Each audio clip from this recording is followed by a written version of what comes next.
to today's show. My name is Dipayan Datta and today we're checking out the newest entrant in the now booming 500cc adventure touring space, this Honda CB500X. Now this is a really interesting motorcycle in my regard because of the design language that Honda have followed with it. It has a very crossover kind of appeal. If you translate the same philosophy from cars into a motorcycle, this would be it. It's got the best qualities of a sports tourer and the best qualities of an adventure tourer packed into one brilliant motorcycle. So let's take a closer look at the CB500X and see what it really is all about.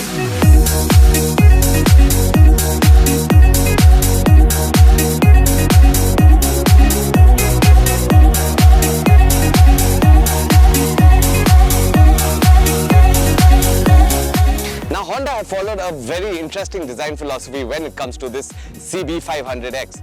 If you look at it from the front, you will see the influence of the CB500 Roadster that's on sale globally. But when you zoom out a bit, you begin to see that very adventure tourer influence on the CB500X. For one, it's got a big fairing that deflects wind but is not imposing. It's got a stubby little beak over here, but it has a regular mudguard. So you can see the influence of both the adventure tourer side and the sports touring side right in the front of the CB500X. But what really sets it apart will be closer when we take a deeper dive. So let's take a closer look at the CB500X and see what really sets it apart. It's only when you look closer that you see the intelligence in Honda's approach to design. To start with, the wheel setup.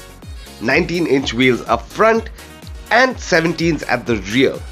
Now while they are alloy wheels as opposed to spokes, they are wrapped in very off-road friendly Trail Max tires. You also have long travel suspension on both ends with a 41mm fork up front and an 8-step adjustable rear monoshock. The fuel tank, despite its slim proportions, holds 17.5 liters of fuel.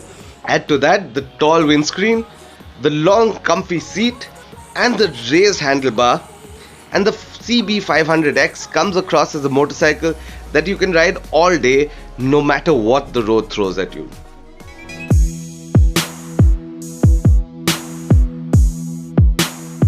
Now the most important question that people ask before getting on their first adventure tourer is, are the ergonomics accessible? Now with this CB500X, the answer is a resounding yes. That comes thanks to a 830mm seat, which is more than accessible to even riders under 5'7". Another thing that I really like is the straight up riding position that keeps your chest wide open, exactly how you would like for long hours on the motorcycle. The handlebars are nice and upright, and another really nice thing is the semi-rear set foot pegs that allow you some dial in without really making it uncomfortable to have to fold your feet too much.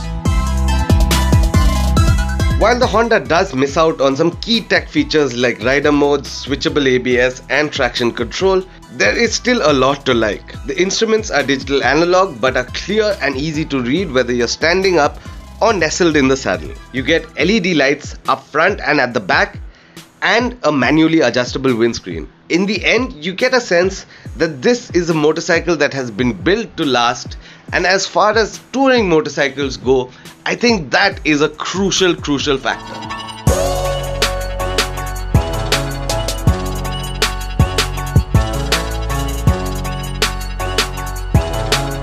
Powering the Honda 500X is a 471cc parallel twin motor that's rated to make a peak power of 47 bhp and 43 Nm of peak torque.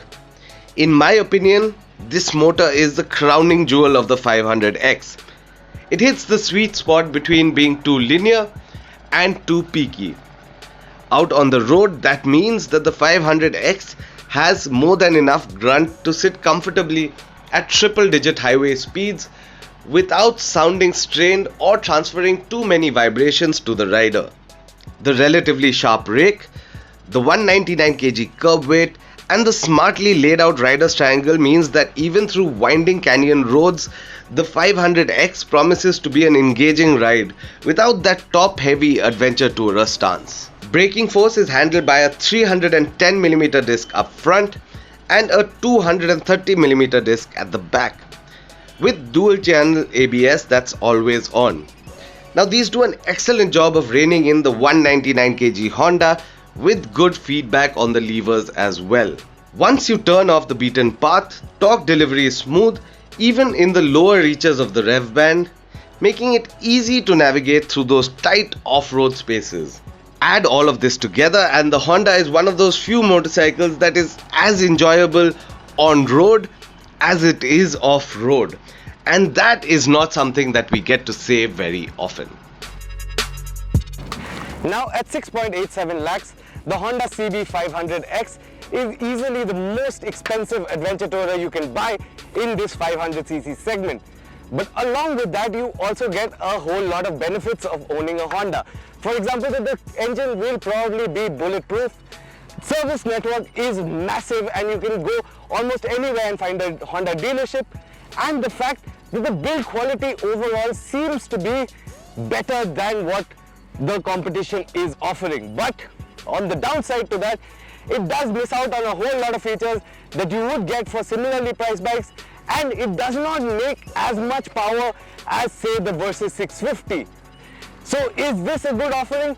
Well, that depends on what you're looking for. If a large amount of your riding is going to be done on the road with a little bit of off-road, the 500X really makes a strong case for itself despite the premium that you're paying for it, because it is a Honda.